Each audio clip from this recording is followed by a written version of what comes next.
मुंबईजवळ आरेमधील कचऱ्याच्या ढिगारात फेकल्याचा धक्कादायक प्रकार उघडकीस आलेला होता आणि या प्रकरणी आता आरे पोलिसांनी आजीच्या नातवासहित तिघांना अटक केलेली आहे।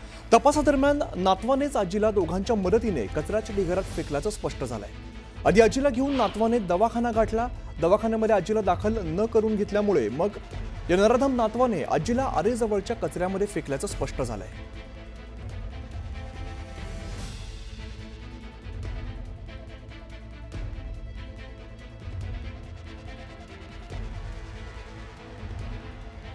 स्नेहा जाधव आमच्या प्रतिनिधी अधिकची माहिती देतात। स्नेहा, खरं तर हा धक्कादायक प्रकार आपण बघितला, समोर आलेला होता। यानंतर त्या नातवाला आणि दोघांना अटक केल्याची माहिती समोर येते। नक्कीच पोलिसांकडून नातवासह आणखी दोघांना जे आहे ते पोलिसांनी नोटीस बजावलेली आहे, गुन्हा देखील दाखल केलेला आहे। आणि आता आपण जर पाहिलं तर रवींद्र पाटील वरिष्ठ पोलीस निरीक्षक हे आपल्या मीडियाशी बोलत आहेत, ते माहिती देत आहेत अधिक या संदर्भामध्ये।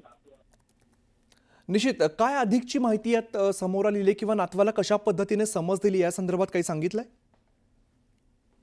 नातवाने खरं तर सुरुवातीला सांगत होता की मी असा कोणताही प्रकार केलेला नाहीये। दरवेळेला सकाळी आजी घराबाहेर पडत होती आणि संध्याकाळी पुन्हा घरी येत होती, त्याचप्रमाणे त्या दिवशी देखील ती घराबाहेर पडलेली होती असं नातवाने अगोदर सांगितलं होतं। परंतु त्यानंतर पोलिसांनी अधिकचा तपास केला। तत्पूर्वी पोलिसांनी जी आजी आहे तिला कुपर रुग्णालयात तर आम्हाला सीसीटीव्ही पडताळणीमध्ये आढळून आलं की त्या आजीच्या नातवानेच त्याच्या नातेवाईकांच्या आणि रिक्षा चालकाच्या मदतीने इथे हॉस्पिटलमध्ये घेऊन गेला होता तिला ट्रीटमेंटला, शताब्दी हॉस्पिटलला।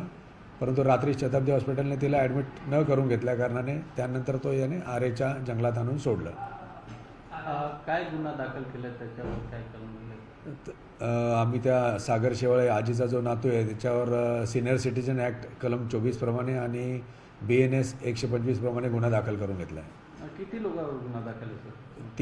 तीन इसमांवर गुन्हा दाखल करून घेतला आहे। आजीचा नातू आणि त्या आजीचा दीर आणि रिक्षा चालक तिघांवर गुन्हा दाखल करून कारवाई करण्यात आलेली आहे। सर, आजीवर जे रुग्णालयात दाखल करण्यात आलं होतं, मात्र म्हणजे त्यांना आजारी काय होतं आणि ज्याप्रमाणे हे टोकाची भूमिका घेतली या लोकांनी? त्यांना कॅन्सर होता आणि त्यांचं असं म्हणणं आहे की 21च्या रात्री आजी जास्त व्हायलंट झाली होती, आरडाओरडा करत होती, मारायला येत होती, स्वतःचा गळा दाबून घेत होती। त्यामुळे त्यांनी 108 ॲम्ब्युलन्सला कॉल केला आणि 108 ॲम्ब्युलन्सला कॉल करून त्यांनी आजीला शताब्दी रुग्णालयात नेलं। परंतु शताब्दी रुग्णालयात ॲडमिट करून घेतलं नाही। 1-1.5 तास त्यांचा गेला तिथे। त्यानंतर ते बोलले की तुम्ही नायर किंवा कोपरला न्या। त्यामुळे त्यांना तिथेही तसाच अनुभव येईल असं त्यांना वाटलं आणि आता करायचं काय म्हणून मग ते शेवटी त्यांनी विचार करून आरेच्या जंगलात त्यांना सोडून गेले।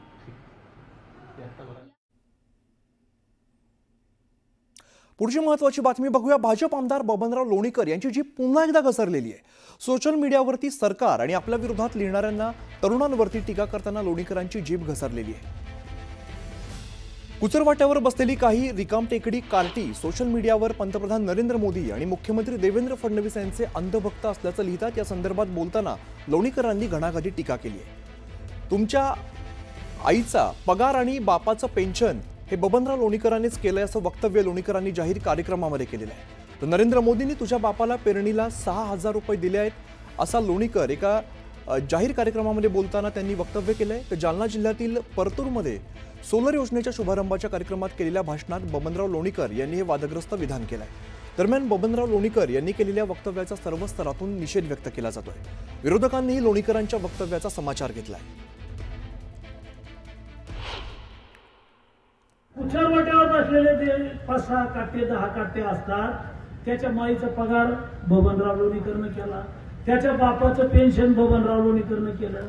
नरेंद्र मोदीजींनी 6,000 रुपये तुझ्या बापाला पेरणीला दिले। तुझ्या माईच्या, तुझ्या बहिणीच्या, तुझ्या बायकोच्या नावावर लाडक्या बहिणीचे पैसे आले। तुझ्या अंगावरचे कपडे आमच्या सरकारचे, तुझ्या पायातलं बूट चप्पल आमच्यामुळं आहे, तुझ्या हातातलं ते डबडं मोबाईलचं आमच्यामुळं आहे। अरे आमचंच घेतो ना, आमच्याच सगळ्यावर करतो, आम्हालाच बोलतो। या राज्याची जनता स्वाभिमानी आहे, ती लाचार नाही। हे जर बबन लोणीकरांना कळत नसेल तर अशा प्रकारची लोक भारतीय जनता पक्षात आहेत हे या महाराष्ट्रानं समजून घेतलं पाहिजे। जे महाराष्ट्राच्या जनतेला लाचार समजतायत, अस्वाभिमानी समजतायत, मोदींच्या चरणाचे दास समजतायत, ही अत्यंत गंभीर गोष्ट आहे।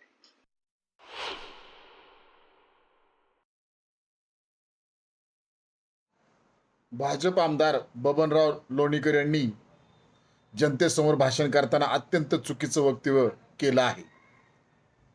मुळात महाराष्ट्र राज्यामध्ये भारतीय जनता पार्टी सरकार आल्यापासून भारतीय जनता पार्टीचे नेते सतत वादग्रस्त आणि चिथावणीखोर वक्तव्य करत आहेत. आता परत एकदा बबन लोणीकर यांनी अत्यंत चुकीचं विधान केलं आहे. याचा तर आम्ही निषेधच करत आहोत, परंतु बबन लोणीकर यांचं मानसिक संतुलन बिघडलेलं दिसत आहे. त्यामुळे त्यांना तर शेतकरी नेते अजित नवले सध्या आपल्यासोबत आहेत, त्यांच्याशी बोलूया. अजितजी, आपण बघतोय खरं तर भाजप आमदार बबनराव लोणीकर यांचं वक्तव्य समोर आले, तुमची काय प्रतिक्रिया आहे? सत्ताधाऱ्यांना कशा प्रकारे गर्व झालेला आहे आणि माझ हा शब्द मी वापरला तर तो जरा असंसदीय होईल, परंतु यापेक्षा दुसरं शब्द मला सापडत नाहीये. शेतकऱ्यांबद्दल तुम्ही असं बोलणार असाल आणि शेतकऱ्यांनी जे प्रचंड कष्ट घेऊन या राष्ट्राला देशाला उभं केलं त्याच्याबद्दल अशा प्रकारची कृतज्ञपणाची भावना या राज्यकर्त्यांची असेल तर चौकामध्ये अशा प्रकारच्या नेत्यांचा जाब विचारण्याचा कार्यक्रम हा शेतकऱ्यांच्या पोरांना घ्यायला लागेल. लोणीकरांनी सरळ जाहीर माफी मागावी, ती मागितली नाही तर त्यांच्या कार्यक्रमात घुसून त्यांचा कार्यक्रम केल्याशिवाय आम्ही राहणार नाही. यापेक्षा तीव्र भावना व्यक्त करणं मला शक्य नाहीये. अत्यंत वाईटरित्या अपमान केलेला आहे शेतकऱ्यांचा, मी त्यांचा जाहीररित्या निषेध करतो आहे. अजितजी, आणि एक यातली महत्वाची गोष्ट म्हणजे आई आणि वडिलांचा सुद्धा त्यांच्या वक्तव्यामध्ये उल्लेख दिसतोय. त्यांना शेतकऱ्यांच्या कष्टाची जाण नाही आणि शेतकरी किती स्वाभिमानी आहे याची पण जाण नाही. लाचार झालेले सगळे एकत्र आले आणि सत्ता स्थापन केली की आपल्यासारखे सगळेच लाचार आहेत अशी कदाचित भावना होत असली पाहिजे.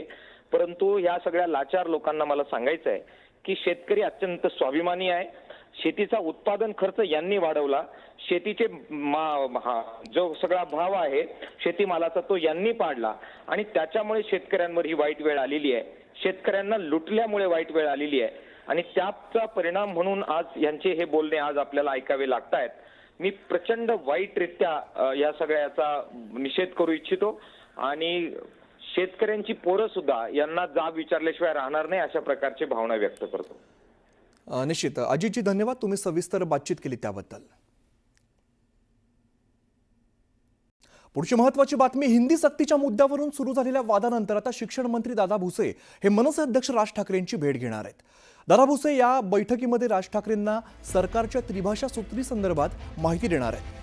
हिंदी सक्तीच्या मुद्द्यावरून राज ठाकरेंनी सुरुवातीपासूनच आक्रमक पवित्रा घेतलाय, तर सरकार हिंदी भाषा लादण्याचा प्रयत्न करतंय, त्यामुळे सरकारचा हा प्रयत्न हाणून पाडला पाहिजे असा इशारा राज ठाकरेंनी सरकारला दिलेला होता.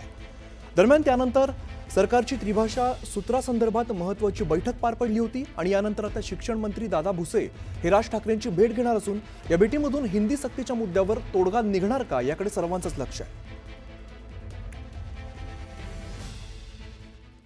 तर इकडे उद्धव ठाकरे सुद्धा आज दुपारी 1 वाजता पत्रकार परिषद घेतात आणि हिंदी सक्तीच्या मुद्द्यावरती उद्धव ठाकरे पत्रकार परिषद घेणार आहेत. मनसे अध्यक्ष राज ठाकरेंनी याबाबत आक्रमक भूमिका घेतल्यानंतर आता या वादामध्ये उद्धव ठाकरेंनी सुद्धा उडी घेतल्याचं पाहायला मिळत आहे.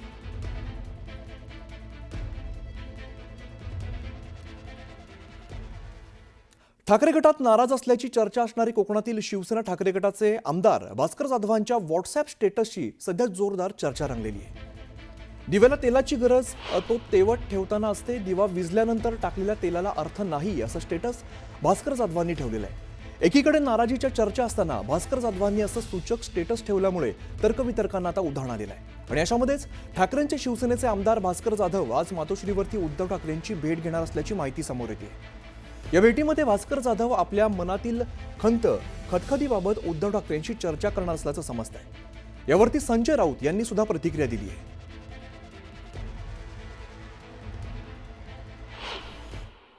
पूर्वीच्या मराठी साहित्यामध्ये वि. स. खांडेकर, ना. सी. फडके, ना. स. इनामदार, श्रीनाथ पेंडसे असे जे सगळे लेखक होते त्याच्यामध्ये असे खूप अलंकारयुक्त वाक्य आणि भाषा होत्या आणि भास्कर जाधव चांगले वाचक आहेत.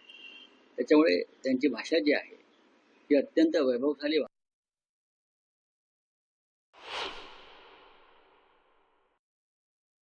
ठाकरे यांच्या मंत्रिमंडळामध्ये अनेकांना स्थान मिळालं नाही. सुनील राऊतांना मिळालं नाही, त्यांचा हक्क होता म्हणून आम्ही रडत बसलो का? नाही, ठीक आहे, पक्षाची भूमिका आहे. मोजक्या जागा असतात, 3 पक्षाचं सरकार होतं, आपण समजून घेतलं पाहिजे. बघा, या संदर्भात त्यांनी निस्पष्ट सांगेन, ते ज्येष्ठ नेते आहेत, सहकारी आहेत आमचे, त्यांनी येऊन माननीय पक्षप्रमुखांशी येऊन चर्चा केली पाहिजे. त्यांच्या मनात बाहेरून मत व्यक्त करण्यापेक्षा अशा वेळेला स्वतः येऊन, आम्ही सुद्धा बोलतो, जेव्हा आम्हाला एखाद्या गोष्टीविषयी चर्चा करावीशी वाटते, आम्ही स्वतः जातो उद्धवजींकडे आणि आम्ही चर्चा करतो.